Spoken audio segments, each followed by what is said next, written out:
Elbows is good medicine. That's why I want to say, Ken Durfee, everybody, give it up!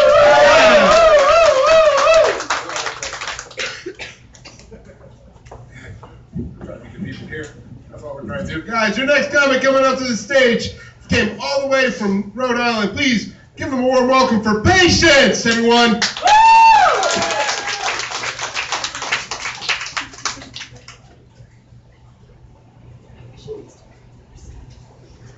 Hello, everyone. Hello, everyone. Hello, everyone. Hello. It's wonderful to be here. My name is Patience Ivanhoe. Hello. Thank you for riding Amtrak. All right. Please remain seated until the train starts moving. Please remember that there is no smoking on the train when it is in motion or when it is stopped. We here at Amtrak, we understand when you go to the bathroom on those on our weird fucking toilets, our weird fucking our weird fucking suction toilets with the blue water. We understand the temptation. You're gonna want to jack off in there. You're gonna want to jack off in there, but that is strictly forbidden. Like if we catch you jacking off on our weird toilets, we're gonna separate that car from the train. 0 tolerance.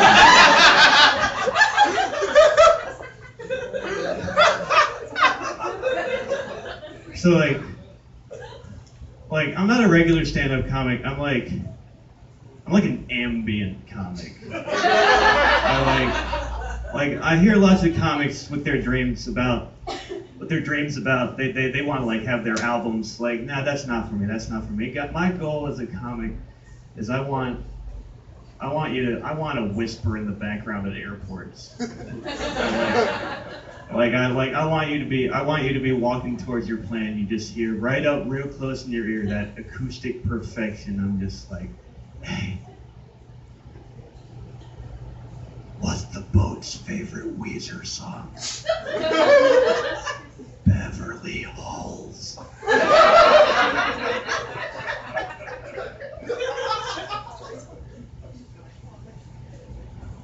I'm a big proponent of self-care.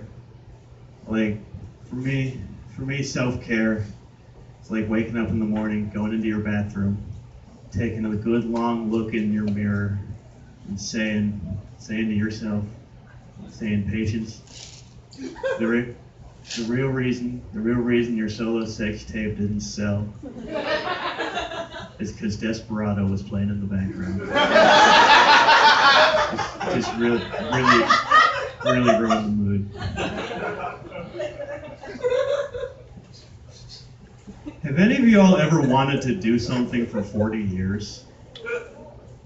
Like, this person knows. This person's gonna live for 40 years. Everybody give her a hand for being alive. My goal is to lead a completely ordinary, uninteresting life. Like have a spouse, have a job, have a kid. This completely unextraordinary person. However, once every 2 weeks, I'll point to the scimitar above my fireplace and go, with that, I'm gonna cut God. And then never explain it or go any further with it. It'll be my trademark. So, I'm gay. But I'm not like the kind of like fabulous like musical theater kind of gay. I'm like the spooky internet meme kind of gay. Where I'm like most people when they see a person they're attracted to, they're very much like, oh, I like want to talk to them, I'm gonna flirt to them. When I see a person I'm attracted to, I go, if they don't understand my Simpsons reference, I'm gonna set us both on fire. Marcelo was kind enough to introduce me using gender-neutral pronouns. That's what I prefer. I'm a big proponent of breaking binaries. I'm neither a boy nor a girl. I'm neither a top nor a bottom. I'm neither an evil supervillain nor a bumbling henchman. Like when I have a nefarious plan, like sex with me is like a Wile E. Coyote cartoon. Like the anvil just falls on my head. Yeah, it turns out that tunnel's just painted on the wall.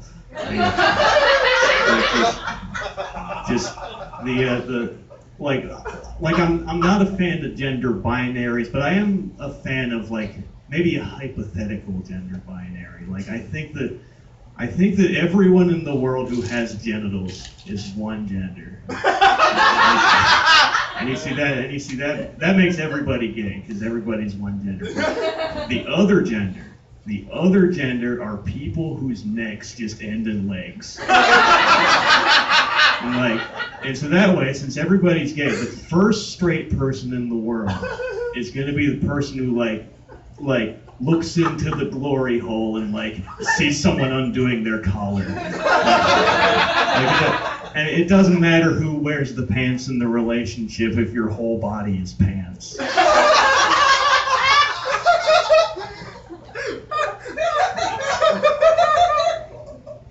Y'all ever roast things that don't need to be roasted?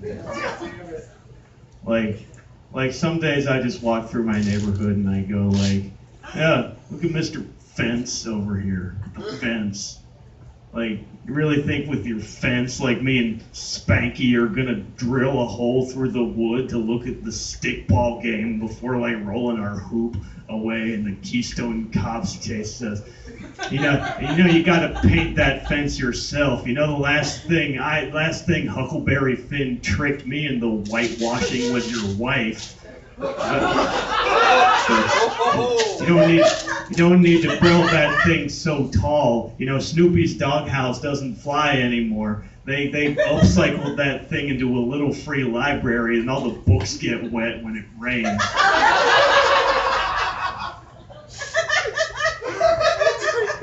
Fuck you, fence guy. I'm very dear friends with the inventor of the DVD. His name is Vernon Davidson. Yeah, that's true. And I like, obviously DVDs, well, with Blu-rays and streaming and the cloud are like very like, you know, dying. So like I was talking to David and I said, you know, there's a way we can sell more of these DVDs. Like at the end of every one, like I'm just gonna pop out of a spiral and go DVD, DVD, DVD. That's all, folks. I hate that joke. It's a stupid joke. Yeah, like I wish I was beautiful. Like I want to be like beautiful, beautifully invisible. Like the feeling when you wake up and like just from the different way the light feels when it comes in through the window that you just know it's a snow day and you can turn over. I want dating me to like feel like when you walk into a Dairy Queen and there's that faint odor. I guess what I'm trying to say is like keeping that in mind, what do you guys recommend in a wallet chain? Because that's what I'm in the market for.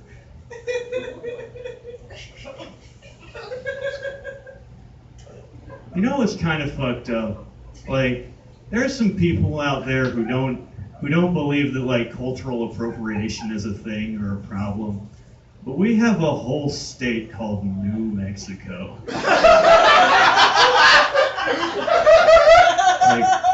Like it's not just like the United States had the audacity to steal the land. They had the audacity to take the car and then reset the odometer. It's just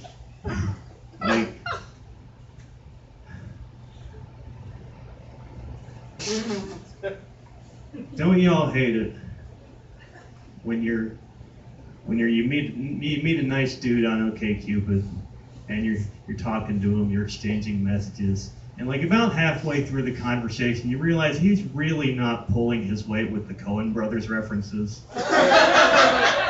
And like as you talk more and like the way he kind of like repeats what you already said, like doesn't really add a whole lot more. You're beginning to doubt whether he's even seen Barton Fink. And so then you realize you like to start thinking a little deeper about this, and like this guy likes me so much that he's willing to pretend to have seen Barton Fink impress me, just to impress me, and like that's a power move. So like I gotta open with another power move myself. So what everybody does in this situation is you in the whole text message, you write down the best song parody you ever wrote, your personal best song parody. Ain't no rest for the chickens. Like halfway through, you hit the caps lock accidentally. You don't even mind. This is a power move. Like he's gonna notice, and then he never responds to you. Happens every time.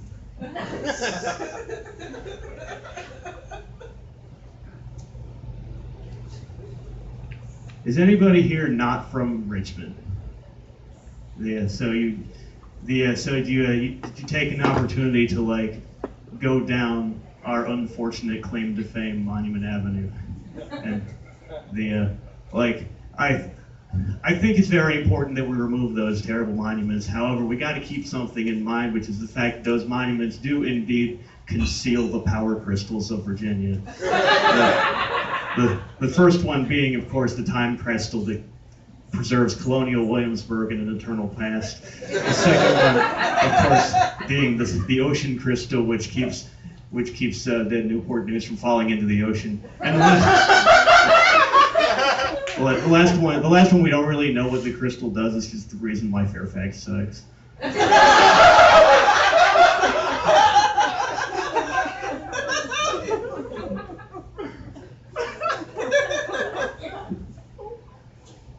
I come from an alternate universe. An alternate universe where everything is exactly the same, except the social roles of jazz music and Thanksgiving are completely switched. Where like my heart fills with gladness when I sit down with my family and we sit down around the table and we scat about colonialism. And of course, like, who among us is not aware of the moment when your artistic vision changes? You change what it means to be an artist when you turn on Kind of Blue and you reach that point where Miles Davis runs out of things to talk about with his uncle.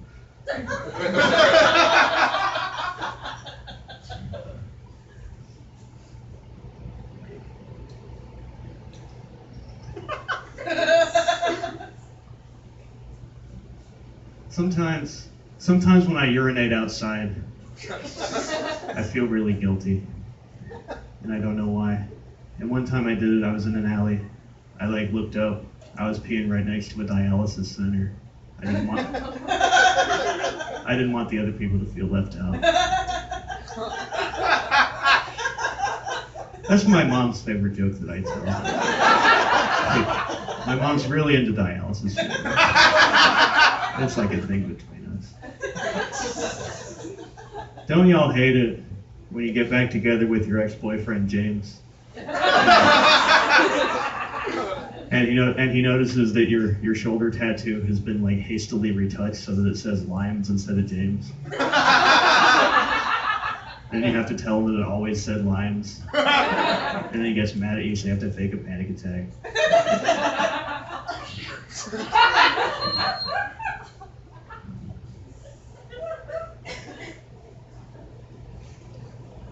If a wise guy whacks a stool pigeon in the forest and no one's around to hear it, did he still done a good job, boss?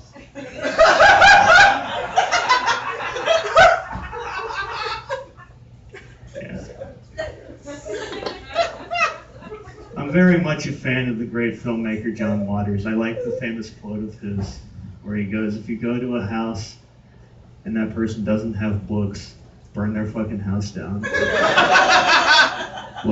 Just kill them, let them die, feel their blood pouring over you, feel the heat, you've always been a god.